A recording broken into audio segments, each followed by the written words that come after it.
So you want to decenter men from your life, but you're having some trouble doing so. Well, let me ask you this. Do you want the center of your world to be run by liars? Didn't think so. And if you don't believe me, refer to my favorite Bible verse. In order to set up the system that we all know and love so much called the patriarchy, men have had to tell one or two little lies to make it happen. Ironically though, all of the lies that they have used to insult, belittle, or discriminate women are all really just insults to them. Being a woman means you've definitely had these phrases thrown at you before, but today I'm going to help you utilize your best asset as a woman, which is your brain. Because although men's brains are bigger in size, they're not actually smarter. So let's start with myth number one, which is men are better leaders than women. And like all of the phrases we're going to talk about today, this is completely false. Women's brains are actually wired to be leaders in so many ways. When we take a look at history and we analyze some of the most advanced societies and precious artworks, it should be no surprise that they are all matriarchs. Before men were able to say such nonsense and get away with it, we used to live in societies where women were in their rightful positions as leaders. They respected, honored, and glorified even the woman body because they recognized our power and importance not only as the portal between the spiritual and physical realm, but also our power and importance as intuitive and wise beings. And don't forget, there is no man without woman. Every single powerful male leader alive today, as well as all of the other incredibly powerful male leaders of history, were all born and able to be who they were because of women. That is why when you take a look at some of the most powerful male leaders of today, they're all really passionate about controlling women's bodies and the fact that there is a population crisis going on right now. Because by 2030, 45% of women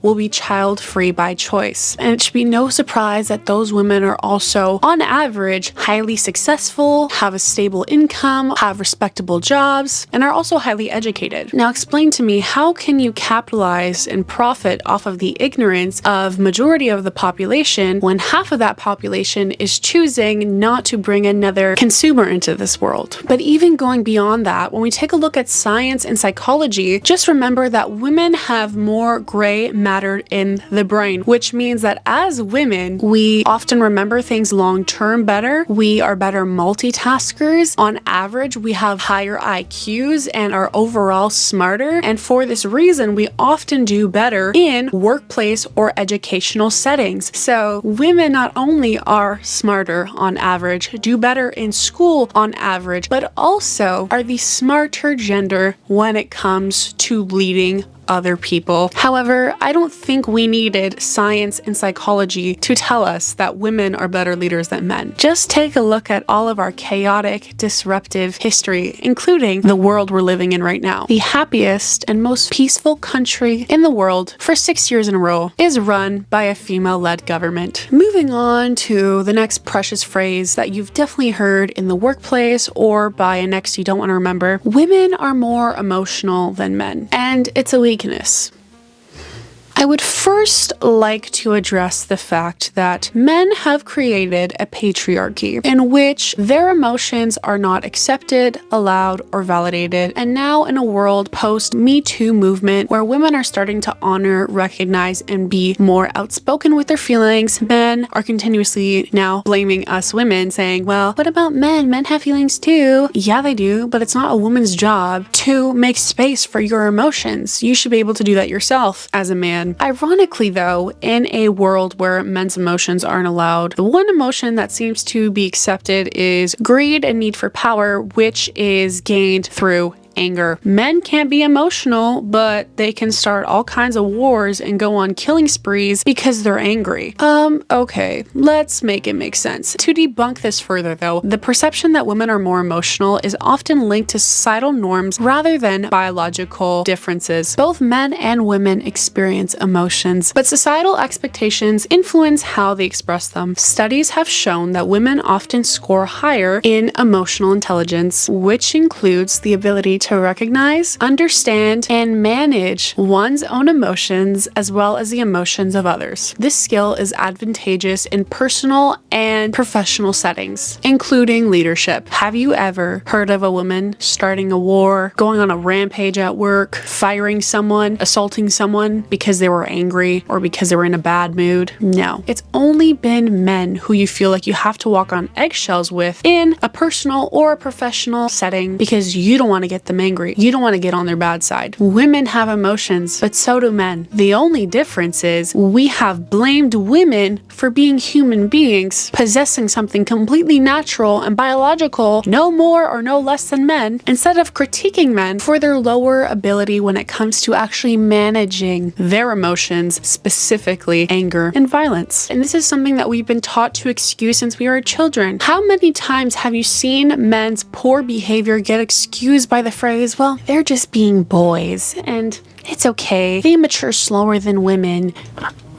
Huh? So let's stop excusing men's bad behavior and remind ourselves that as women, one of the healthiest and most important things that is essential and crucial to being a empowered, defined feminine being, or when practicing self-love, is boundaries. Because it'll be increasingly more difficult for men to continue to get away with their poor actions without any consequences when women come correct and stay firm in their personal boundaries. And I'm sure there's many other different, completely false and horrendous phrases that you've heard along the years that apparently show how women are inferior to men, like women being worse drivers, men get into more car accidents, have more DUIs, are more reckless when driving, and those are only a few of the reasons why men's insurance is higher than women's. And so whatever comments come to your mind right now, I'm confident in the fact that they can be proven wrong with the facts I've given you already, like how women tend to have better learning approaches, including attentiveness, task persistence, and organization, which, as I mentioned earlier, leads to better academic performance, or how research indicates that women are better at multitasking, particularly when it comes to tasks that require high-level cognitive control, planning, and monitoring, or quite simply the fact that globally, women live longer than men, which is a phenomenon attributed to the combination of biological, behavioral, and social factors. At the end of the day, the gender that tries so hard to say how men are just the better, more dominant sex and argue that they don't need women as much as women need men and how a woman's world should be centered around men all comes to a crashing halt when we remember the fact that the happiest people on the planet are known to be single women and married men. Or going back to the argument I held earlier about population control. Men can talk all they want, but they'll soon realize how much they actually need women when there's no one to pick up their dirty socks on the floor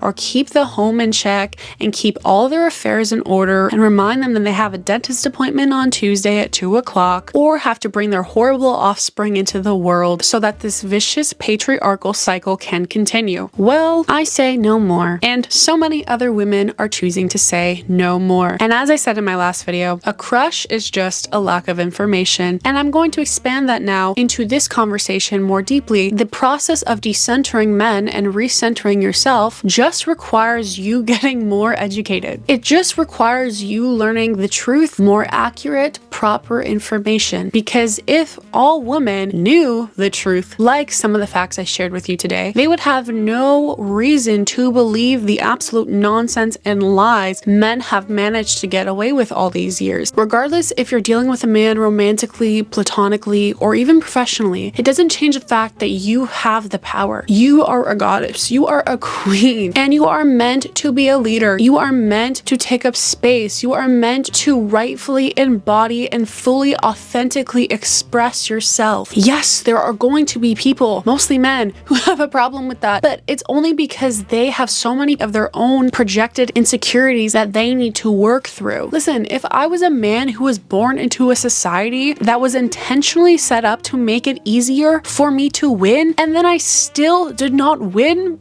because I am surrounded by women who are increasingly becoming more intelligent, more successful, and growing at a higher rate than I am, I'd be pissed too.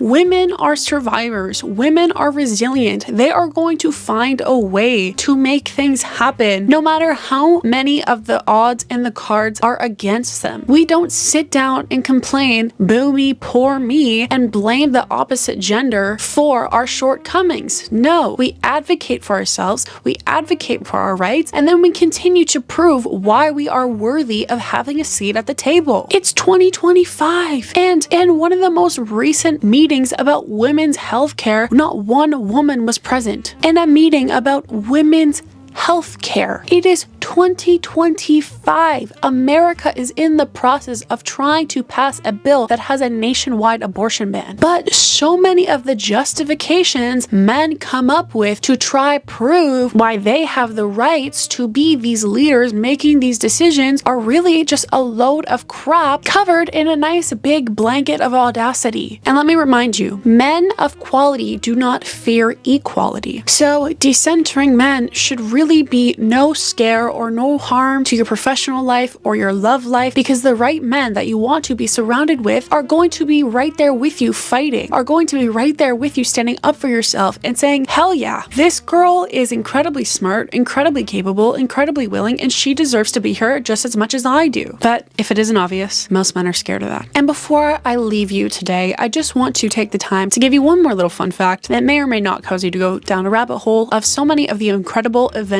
women created that you had no idea they did. But the one that really sticks out to me, because I watched Midnight in Paris last night, is that of Scott and Zelda Fitzgerald. Now, you probably know Scott because he wrote The Great Gatsby. Yeah, well, Zelda was really the true author. Zelda journaled for a lot of her life, and Scott basically stole her journal and published it into a book. So thank you for being here and supporting my channel. For those of you who are not new here, I'm sure you could tell that my setup looks a little different. I just invested in a new camera lens because my number one investment is myself, and by extension, you and this channel. So I'm really excited to be continuing to grow with you. I'm so thankful, and I just wake up every day literally buzzing and so excited to get out new content for you, or read your comments, or reply to your comments, or just think and plan about my next video upcoming. Anything that has to do with this channel really and truly lights me up and brings me so much joy, and so I love you so much, and I'm so thankful for you and your support to be able to make things like this happen. I'm definitely gonna need to play around a little bit with the lens and the setup a little more, so just bear with me if the next few videos look a little different or the lighting looks a little different. We're gonna work through this process together, but you are so capable, so worthy, and deserve the world, and no one is going to give that to you but yourself first. People treat you exactly how you treat yourself, and men are going to constantly test and push your boundaries, but cannot do so if you are firm in them. So please stay strong in who you are, stay firm in who you are, know exactly what your boundaries are, and do not sway them for anyone. I love you 224, and as always, I will see you in the next one.